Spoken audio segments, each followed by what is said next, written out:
7:46 de la mañana, estamos de regreso en Altavoz en Vital, esta radio importantísima en Lima, 91.1 FM de tu dial, pero también estamos en todas las plataformas digitales de Tribu Televisión. También estamos en YouTube a través de Altavoz Noticias. Nos acompaña el arquitecto Luis Canepa Izaga, él es jefe del área de infraestructura del Centro para la Democracia Social. Muy buenos días, Luis Canepa, bienvenido a Altavoz en Vital. Gracias, buen día. ¿Cómo te agarró el sismo del pasado domingo a las 11:35 de la mañana? Bueno, estaba ¿No estabas en la ducha? No. Si no, salías corriendo así, sí. Tolaca. Está muy bien la acotación para poner un poco de humor a un tema tan delicado. Sí, ¿no? sí, definitivamente. Sí, Acércate sí. al micrófono, por favor. Ya, gracias. No, estaba en casa con mi hijo, ¿no? Justo estábamos viendo unas películas y yo vivo en un edificio que tiene 21 pisos, Ajá. ¿no? Y estoy en el 7º piso. Entonces, bueno, cuando uno está en una situación como esa, lo único que tiene que hacer es mantener la calma y esperar que termine el sismo para después evacuar, ¿no? Sin embargo, con esta intensidad de ese sismo, movimiento ha despertado las alertas y además se ha generado una situación de inestabilidad porque, como sabemos, Lima está cargándose de edificios modernos, nuevos, que deben ser antisísmicos. ¿Son o no son antisísmicos estos nuevos edificios en Lima y además en el interior del país? Sí, claro. Siempre se parte de dos cosas para aseverar ellos si está correctamente bien edificado o no, ¿no? Que es muy importante las supervisiones en obra, ¿no? Y el previo a ello es cuando te emiten una licencia que realmente cumpla con las normativas estructurales y a su vez arquitectónicas, ¿no?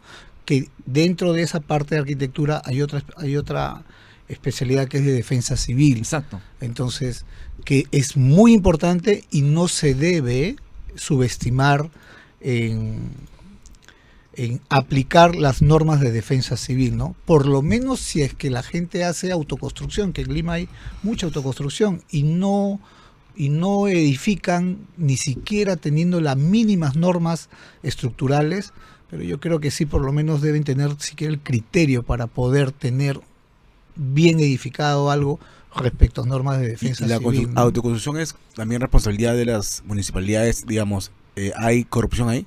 En su totalidad, ¿no? En su totalidad. Ahí hay una ineficacia por parte del Estado, ¿no? En este caso un gobierno local que no hace realmente las debidas supervisiones ya en ejecución, pero siempre es la prevención, ¿no? Entonces yo creo que también ahí debe haber un tema de unas asesorías de parte Exacto. de las municipalidades, un acompañamiento, ¿no?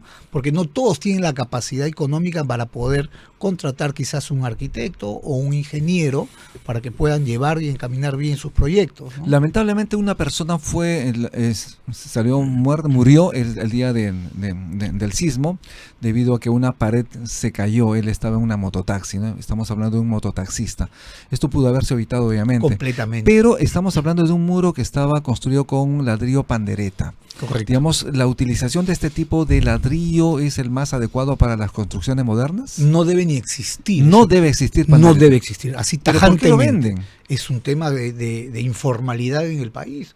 Los colegios de arquitectos como el colegio de ingenieros deben totalmente prohibir. Lo que sucede es que acá se usa ese ladrillo pandereta utilizando como un ladrillo estructural. Aligerado, además. Claro, eso es para hacer una tabiquería interior, ¿no? Se puede usar por una cuestión de costos, ¿no?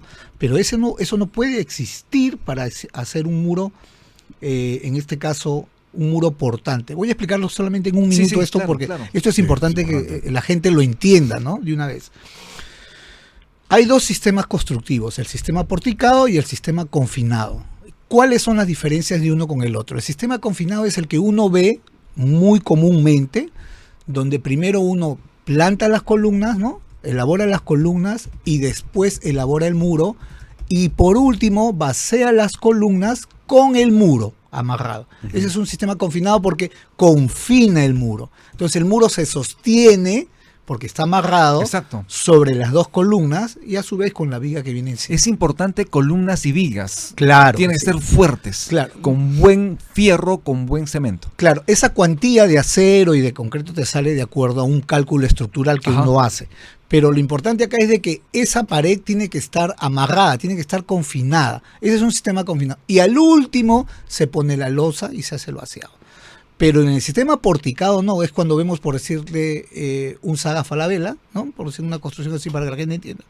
Y primero se vacían las columnas, luego se vacían las vigas y por último se cierran, se hacen los cerramientos, Exacto. en este caso las paredes, Exacto. que pueden ser de ladrillo o pueden ser del sistema drywall, por decirle, ¿no? Y uno ve que primero se ve todo el esqueleto y de ahí ya comienzan a cerrar, ¿no? Ese es un sistema porticado. Pero ahí también hay un detalle que puede suceder, y es más posible que suceda, como en el muro que has mencionado que se ha caído, que eso Claro. esa terrible desgracia ha podido evitarse, porque ese muro ni siquiera estaba confinado. Los parapetos, Exacto. que es lo que yo siempre digo que es lo que va a matar en los sismos, y ya se dio el caso, los parapetos son los muritos bajos que están debajo de las ventanas, Exacto. como en el caso del frente, ¿no? Ese murito tiene que estar confinado también. O sea, no solamente los muros grandes son confinados con columnas, los muros que están debajo de las Tiene que ventanas estar entrelazado justamente con la estructura de la viga y la columna. de la columna, pero no necesariamente tiene que haber columnas entre ventana y ventana. Ok. Se hacen unas columnetas pequeñas solamente para ese murito. De otro lado, como sabes perfectamente, hay un alto riesgo en aquellos edificios que son enormes, que están en el acantilado, la Costa Verde, por ejemplo. En el momento del sismo hemos visto los terrales, sabes perfectamente si ha deslizado piedras, arena, tierra del acantilado, y vemos edificios que están cerca. En un sismo, Dios no quiera que ocurra, lamentablemente por encima de 8 grados, ¿qué pasaría en esa zona? Claro, ahí un tema importante es el tipo de suelo. Ajá. Según los tipos de suelo, tiene la resistencia que uno va a poner de sobrecargas. Entonces, si tenemos suelos como que son arenosos, ¿no? Como por ser la Molina, Ventanilla, ¿qué va a suceder? Va a darse un proceso de licuefacción. O sea, el suelo se licúa con el movimiento, tiene un comportamiento líquido. Ajá. Por eso que las construcciones en arena son costosas, primero, porque tienen que tener una estructura. Una buena zapata, ¿no? Claro, y llevan vigas de cimentación. Así como hay vigas en el techo que amarra el techo, Exacto. en el suelo también tiene que tener vigas de cimentación o hasta plataformas de cimentación. Cosa que todo está amarrado. Pero yo te pregunto, en Ciudad Pachacute, en todo Ventanilla, que es arena, la gente hace autoconstrucción y eso es caro. Todavía es labor, ¿no? Claro, entonces ahí viene el desorden de planificación en la ciudad. ¿Crees tú que porque no tienes dónde vivir y te vas a las zonas más alejadas de Lima, como Villa El Salvador, inició de esa forma como un asentamiento humano, ¿no? Ahora ya es un distrito, se fueron a las zonas arenosas alejadas de la ciudad neta, creyendo que por tener la casa propia, por tener lo que uno anhela, pero tú no sabes que ese tipo de suelo es una llamada a la muerte si es que no estás asesorado bien técnicamente. ¿Y qué va a pasar con estas casas que son calificadas de históricas obviamente en el centro de Lima? Estamos hablando de Barrios Altos, el Rimas, por ejemplo, el mismo centro de la ciudad, Bereña y otro distrito más, donde las edificaciones han sido hechas con carrizo, con quincha, con adobe, como sabe perfectamente, y ahí hay muchísimo que atender, porque con un sismo de más de 8 grados, como sabemos, esto podría desaparecer. Sí, ahí hay que hacer un llamado al Ministerio de Cultura. ¿Por qué? Porque en el Centro Histórico de Lima hay patrimonios, ¿no?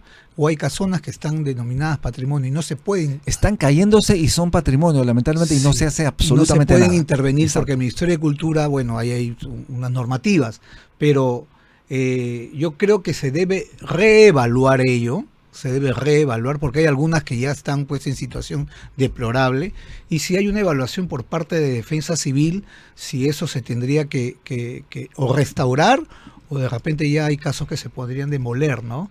Y no estar pegados tan parametradamente al tema de la normativa de cultura, porque si no va a ocurrir una desgracia. Debe ¿no? haber una inspección importantísima por parte de los municipios, efectivamente cuando se construye una casa, un departamento, obviamente cuando se hagan refacciones, pero efectivamente operan, digamos, los equipos técnicos en las municipalidades para hacer este trabajo. Claro, existe pues la cultura del Pepe el Vivo acá y lamentablemente, como bien dijo Aarón al inicio, hay un tema de corrupción en las municipalidades. Y eso pasa en fiscalización, sobre todo, ¿no? Las gerencias de fiscalizaciones a veces son muy corruptas y eso llega a darse con las desgracias que se están dando. Pero quería acotar antes de irme de la relación anterior con respecto al ladrillo pandereta. El ladrillo que sí se debe usar es el ladrillo King Kong, 18 huecos. Claro, porque el ladrillo King Kong 18 huecos tiene unos agujeros. Ajá. ¿Qué es lo bueno de este King Kong? Bien diseñado técnicamente.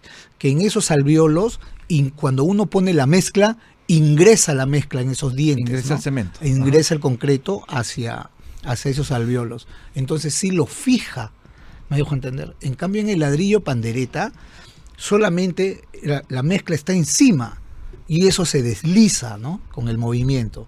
Con el otro ladrillo no, con el otro ladrillo se entrelaza, ¿no? Entonces es más resistente. ¿Cuál sería la recomendación, por favor, como experto en esos temas, a esas personas que quieren remodelar sus casas, que quieren construir, que tienen un terrenito, que quieren avanzar en la construcción de su casa para precisamente tener esas viviendas que puedan soportar sismos? Porque estamos, como sabemos perfectamente, un cinturón de fuego en el Pacífico y obviamente ante un sismo de gran magnitud podríamos tener complicaciones. Sí, lo primero es de que si ellos van a lograr hacer una vivienda nueva o van a remodelar una casa, van a hacer una inversión. Y lo más lógico es de que al cuidar tu inversión y tu dinero, que no es poco el que invierten, es tener un profesional al lado. Quitarse de la cabeza que el maestro de obra es el que te va a salir más barato. Al final te va a costar tu dinero y tu vida. Entonces vamos por partes. Uno tiene que asesorarse bien con un técnico, sea un arquitecto o un ingeniero, para que pueda realmente tener la tranquilidad, una tranquilidad económica de que su inversión está bien resguardada y a su vez, lo más importante es que es su vida, ¿no? Que es su vida. O sea, yo creo que siempre deben asesorarse con un profesional. Eso es importante. Claro. Luis Canepa, muchísimas gracias por tenerte aquí en Altavoz en Vital. Muy amable. Muchas gracias. Gracias, Aaron. Gracias. Estuvimos con Luis Canepa Izagal, es arquitecto jefe del área de infraestructura del Centro para la Democracia Social. Hacemos una pausa en Altavoz en Vital. También estamos en las redes sociales de Tribu Televisión. Ya regresamos. Ya hablemos.